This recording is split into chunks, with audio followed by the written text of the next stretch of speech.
बाबर आजम, शाहीन, रिजवान और नसीम के लिए बुरी खबर। पीसीबी आगे क्या करने जा रहा है और क्या इंडिया पाकिस्तान चैंपियंस ट्रॉफी के लिए आएगी कि नहीं, ये सब चीज़ें आपको आगे जाके बताऊंगा। अगर आपको वीडियो पसंद आए तो ज़रूर शेयर कीजिएगा और चैनल को सब्सक्राइब करें और बेल आइकन का बटन दबाएं। शाहीन, बाबर, नसीम और रिजवान के लिए बुरी खबर ये है कि पीसीबी ने डिसाइड किया है कि इनको फॉरेन लीग के लिए जो कि कनाडा में होनी है उसके लिए इनको उन्होंने एनओसी नहीं दी। शाहीन, बाबर और रिजवान को तो उन्होंने कनाडा वाली लीग के लिए नहीं दी और नसीम को उन्होंने 100 लीग होती है इंग्लैंड के अंदर, उसके लिए एनओसी नहीं दी।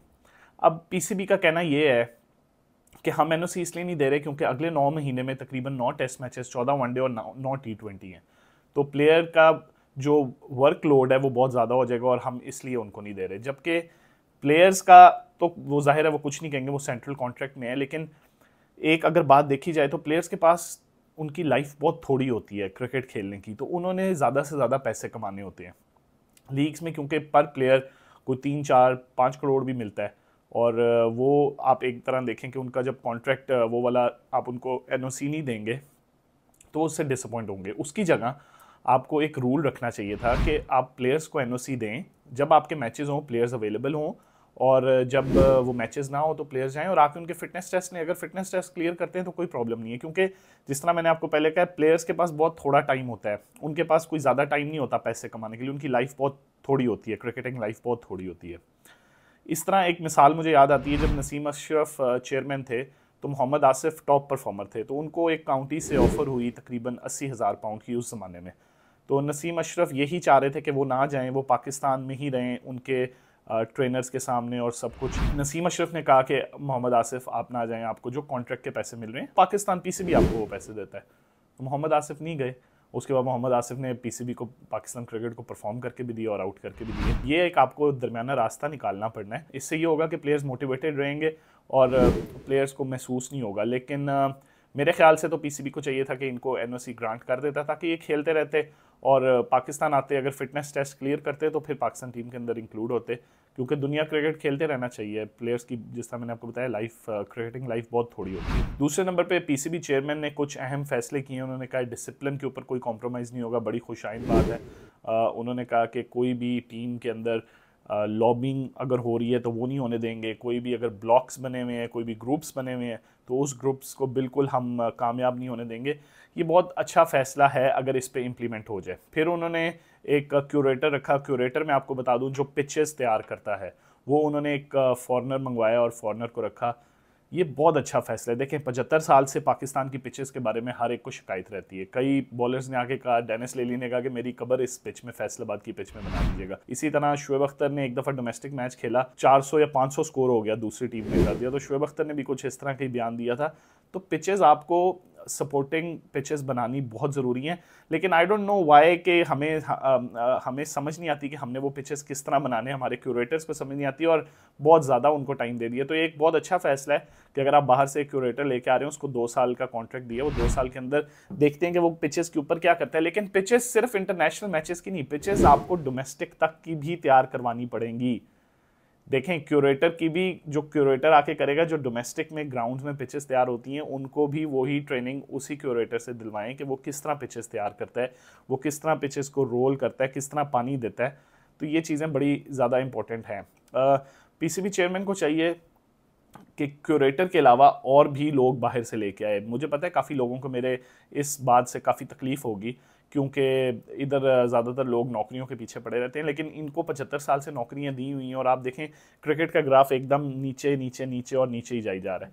तो इसका हल यही है, जिस तरह मैंने पहले एक वीडियो में कहा था, कि पाकिस्तान की क्रिकेट अगर आपने ठीक करनी है तो जूनियर, सीनियर और लोकल सिलेक्शन भी गोरों के हाथ में दें, क्योंकि गोरों को कोई भार नहीं होगा किसी का, वो किसी का फ़ोन नहीं लेंगे और मेरिट पे सिलेक्शन होगी। यहाँ तो हिसाब किताब ये है कि नीचे से आवे का आवा ही बिगड़ा हुआ है। नीचे से ही आपका जब तक सिस्टम ठीक नहीं होगा, नीचे से ही जब तक लड़कों को सही सेलेक्ट नहीं करेंगे, तो वो ऊपर किस तरह जाएंगे। नीचे से किसी का चाचा, किसी का मामा, किसी का ताया, कोई डीसी, कोई एसी, तो वो तो हर तरह के फ़ोन आते हैं, और कोई किसी का कोई सेलेक्टर जानने वाला है, किसी का कोई बिजनेसमैन जानने वाला है, तो वो लड़के जो एक्चुअल टैलेंट होता है वो तो ऊपर आ ही नहीं सकता। वो तब तक नहीं ऊपर आएगा जब तक एक गोरा आके पाकिस्तान के बाहर, जिसकी पाकिस्तान के अंदर कोई टाइज नहीं होंगी, और वो आके देखे प्लेयर को, वो आके उसकी परफॉर्मेंसेस देखें। ये नहीं कि नेट के अंदर ट्रायल ले लें और वो प्लेयर को पसंद आ जाए, कोई कह देता है उसका हाथ नहीं ठीक, कोई पैर नहीं ठीक, देखें कि उसने पिछले 1 साल के अंदर क्या परफॉर्मेंसेस की हैं।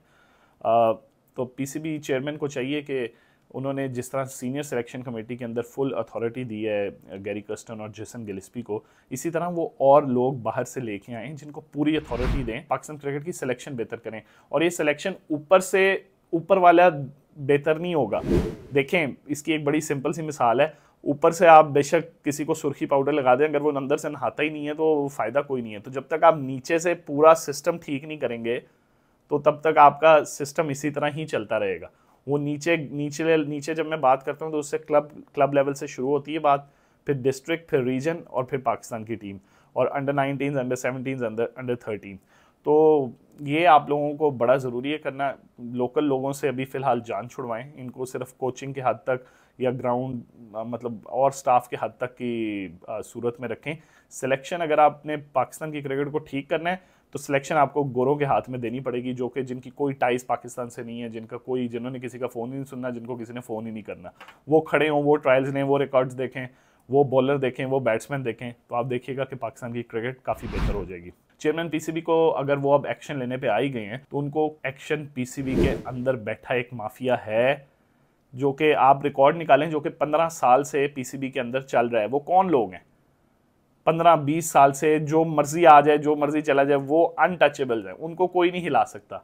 तो आप इतनी पावर में है सर, आप इन लोगों का हिसाब किताब करें, इनको देखें कि यार ये कौन लोग हैं जो कि हिलते ही नहीं हैं। और इनमें से कई ऐसे लोग हैं जो कि बाद में लॉबिंग करके तो इस हद तक भी पहुंच जाते हैं कि वो प्लेयर्स के फैसले भी करते हैं, वो कोचेस के फैसले भी करते हैं, वो टीम में क्या हो रहा है उसके फैसले भी करते हैं, मैनेजर कौन बनेगा उसके फैसले भी करते हैं, और यहाँ तक के किस चेयरमैन को चलने देना और किस चेयरमैन को नहीं चलने देना वो फैसले भी करते हैं।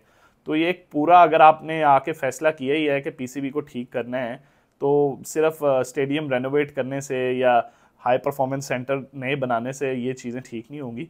ये आपको अंदर बैठे जो दीमक की तरह खा रहे हैं उन लोगों को आइडेंटिफाई करना पड़ेगा और उन लोगों के खिलाफ एक्शन लेना पड़ेगा। क्या वजह है कि 20 साल से, आप देखें ना, अपना रिकॉर्ड निकालेंगे, क्या वजह 20-20 साल से जो लोग पीसीबी के अंदर हैं, 25-25 साल से भी हैं, 20-20 साल से भी हैं, और छोटे लेवल पे भी हैं, ये डोमेस्टिक में भी हैं, ये इंटरनेशनल अफेयर्स भी देखते हैं, ये मार्केटिंग अफेयर्स भी देखते हैं, ये काफ़ी लोग हैं, ये एक गैंगअप हुए हैं सारे।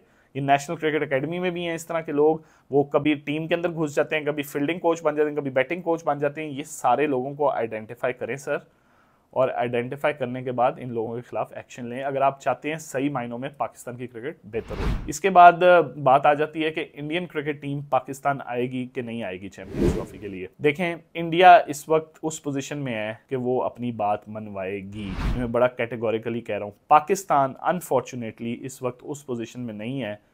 आप वर्ल्ड कप के अंदर परफॉर्मेंस देख लें, आपकी ओवरऑल पिछले साल की एक परफॉर्मेंस देख लें, आप फाइनेंशियली उनके बोर्ड से कमज़ोर हैं, तो आईसीसी के अंदर इंडिया की आवाज़ सुनी जाएगी। लेकिन अगर chairman PCB Indian cricket team को कन्विंस कर लेते हैं, आईसीसी को कन्विंस कर लेते हैं कि वो चैंपियंस ट्रॉफी खेलने पाकिस्तान आए, बहुत बड़ी बात होगी। और अगर आप ये सही तरीके से चैंपियंस ट्रॉफी करा लेते हैं, और हाइब्रिड किस्म की चैंपियंस ट्रॉफी नहीं होती कि इंडिया के मैचेस श्रीलंका में हो या दुबई में हो या पाकिस्तान के मैचेस इधर हों, तो बहुत ज़्यादा फ़ायदा हो जाएगा, पाकिस्तान की क्रिकेट को भी फ़ायदा होगा और ओवरऑल देखने वालों को पूरी दुनिया में बहुत ज़्यादा फ़ायदा होगा। लेकिन ये होता हुआ नज़र नहीं आ रहा, because I don't think India is going to agree on it.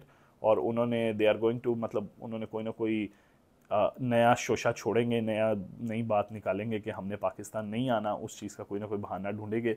तो आई थिंक चेयरमैन पीसीबी को चाहिए कि इसके ऊपर, अगर वो उन्होंने फैसला किया ही है कि इंडिया ने आना है और वो चाहते हैं कि एक ही मुल्क में हो, तो फिर एक स्टैंड लें आईसीसी के आगे। और जैसा मैंने आपको पहले कहा कि पाकिस्तान इस कंडीशन में नहीं है, इस हालत में नहीं है पाकिस्तान की क्रिकेट के वो कोई स्टैंड ले सकें। अगर आप जीते हो तो जीते हुए टीम को कोई इतने आसानी से ना नहीं कर सकता, दुनिया उसके साथ खेलना चाहती है। आप बहुत एक वीक पोजीशन के अंदर हैं। चेयरमैन पीसीबी मोहसिन नकवी ने 1-2 डिसीजंस और भी लिए हैं, जिसके अंदर उन्होंने कहा है कि हमने हर 3 महीने बाद फिटनेस टेस्ट लेने। ये बहुत अच्छा डिसीजन है, ज़रूर होने चाहिए। और फिटनेस टेस्ट से लेने से पहले सर, ये जो 2 साल से फिटनेस का बेड़ा गर्क हुआ है, इसके ज़िम्मेदार जो लोग हैं उनको तो कटहरे में खड़ा करें। और जिस ट्रेनर ने सर अभी आपकी टीम को, जो पाकिस्तान टीम गई थी, जो ट्रेनर साथ था, उसकी रिपोर्ट्स मंगवाए हैं कि अगर उसने इस अनफिट टीम, जो प्लेयर अनफिट लड़के थे अंदर, उनको उसने फिट करार दिया हुआ, तो सबसे पहले तो उसको सैक करे। और अगर इसी तरह के फिटनेस टेस्ट मिली भगत से लेने हैं तो इस तरह के फिटनेस टेस्ट से बेहतर है सर कि जिस तरह पाकिस्तान की क्रिकेट चल रही है उसको आप चलने दें। अगर आप आए ही हैं और आप आपकी नीयत से लग रहा है कि आप इसको सही करने आए हैं, तो फिर आपको एक्शन इस तरह के लेने पड़ेंगे जो कि एक मिसाली एक्शन होंगे, जो कि लोग याद करेंगे। और दूसरा, आपने एक बड़ा अच्छा फैसला किया कि डोमेस्टिक क्रिकेट के अंदर भी फिटनेस टेस्ट होंगे। देखें, फिटनेस टेस्ट डोमेस्टिक क्रिकेट के अंदर पहले भी होते थे, लेकिन 19-20, 18-20, 17-20, 16-20 लड़कों को भी रख लेते थे। 16-20 से मुराद के मीडियोकर जो फिटनेस होती थी, उन लड़कों को भी रख लेते थे। उनके क्लब्स की एफिलिएशंस एसोसिएशन के साथ बहुत स्ट्रांग होती थी, वोट्स होते थे, तो उस चीज़ पे कॉम्प्रोमाइज़ हो जाता था। और इसी तरह जिस तरह वो ऊपर जाते रहे हैं, तो ऊपर जाके आपने खुद देख लिया कि हाल फिटनेस का क्या होता है। इसी तरह आपको सर, अगर फिटनेस आपने डोमेस्टिक के अंदर लेके आनी है तो डिपार्टमेंट्स को अकाउंटेबल करना पड़ेगा। डिपार्टमेंट के ऊपर आपको अपनी एक बॉडी बिठानी पड़ेगी। डिपार्टमेंट जो 20 लड़कों की टीम देता है, ये बहुत इंपॉर्टेंट पॉइंट है, ये कोई नहीं लेगा। उस 20 लड़के वो कहाँ से देता है, वो क्या करता है, उसमें तो कई दफ़ा 45-45 साल के लड़के भी दिए होते हैं उन्होंने। उनका फिटनेस टेस्ट किसने लेना है? वो एक पाकिस्तान की टॉप क्रिकेट खेल रहे हैं, वो कहते हैं हम मादर पिदर आज़ाद है, हमें कोई ना पूछे, हम अपनी मर्जी से लड़के खिलाएंगे, अपनी मर्जी से निकालेंगे, अपनी मर्जी से जो हमारा दिल चाहेगा करेंगे। तो उनका हिसाब किसने लेना है? उनके ऊपर, उनकी फिटनेस के ऊपर किसने बोलना है? आप रीजन्स के हद तक तो ठीक है, डोमेस्टिक क्रिकेट के हद तक जो आप कह रहे हैं, जो चीज़ें आपके अंडर आ रही हैं उस तक तो ठीक है, डिस्ट्रिक्ट में भी कर रहे हैं, लेकिन डिपार्टमेंट की क्रिकेट का कौन हिसाब किताब लेगा? ये काफ़ी ज़्यादा आपके पास चीज़ें हैं करने के लिए, और वक्त का मुझे नहीं पता वक्त कितना है आपके पास। अल्लाह करे इतना वक्त हो कि पाकिस्तान की क्रिकेट ठीक हो जाए। तो इसके साथ ही हम इसको ख़त्म करते हैं अपने आज के व्लॉग को। आपको पसंद आए तो ज़रूर शेयर कीजिएगा, और अपना बहुत ज़्यादा ख्याल रखें। अगले व्लॉग में मुलाकात होती है।